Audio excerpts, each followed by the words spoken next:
Bigyang pansin o intensyon lamang.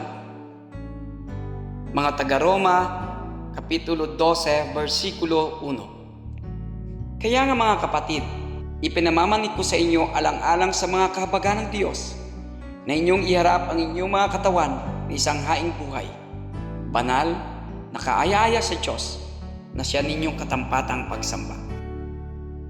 Dating naninirahan ang reformistang si Martin Luther sa isang monasteryo sa Germany, kung saan kasama niya sa isang silid ang isang malapit na kaibigan. Kapwa may parehas na paniniwalang tungkol sa Kristiyanong pananampalataya at nagpapahayag ng maalam na pag-ibig para sa kapakanan ng katotohanan. Gayunpaman, samantalang nagpapasya makipagtunggali sa kapakanan ng reformasyon o pagbabago si Luther, mas ninanais ng kanyang kaibigan na manatili sa monasteryo, manalangin at mamagitan para sa kanya. Isang gabi, na naginip ang kaibigan ni Luther, nakita niya ang walang hanggang kabukiran sa parang, na parang walang hanggang sa abot ng tanaw ng kaligiran. Handa na ang bukiran para sa pag-aani.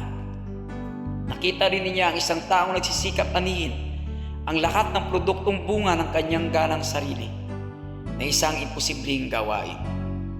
Daglian niyang nakita ang mukha ng nag-iisang manggagawa, si Luther Martin mismo. Itinuro ng panaginip sa kanya ang isang dakilang katotohanan. Mas magandang ihinto niya ang panalangin para sa kanyang kaibigan at magsimulang gumawa kasama niya.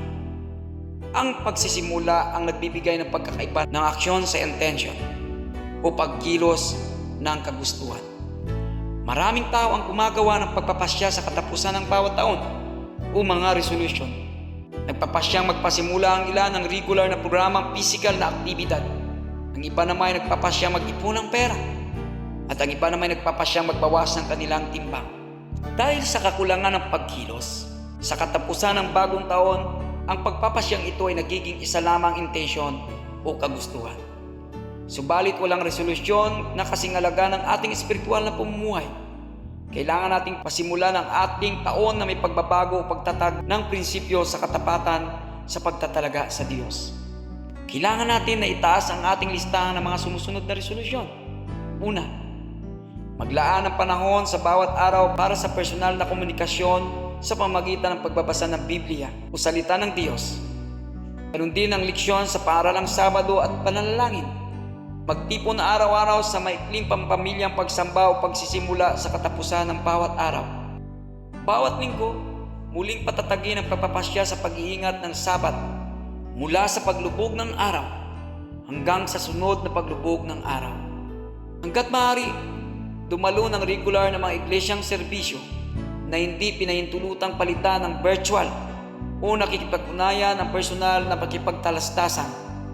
Panunambalikin ang inyong pagtatalaga sa katapatan ng pagbabalik ng ikapo o mga handog ng regular. Ang ikapo ay kailangang 10% ng lahat ng ating kinita. At para sa handog, kailangan magtakda ng halagang porsyento na dapat ibigay ng pareho batay sa lahat ng kanilang tinanggap. Panawagan.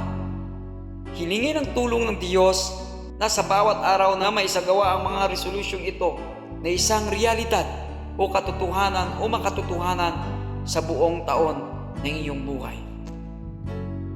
Unahin natin palagi ang Diyos.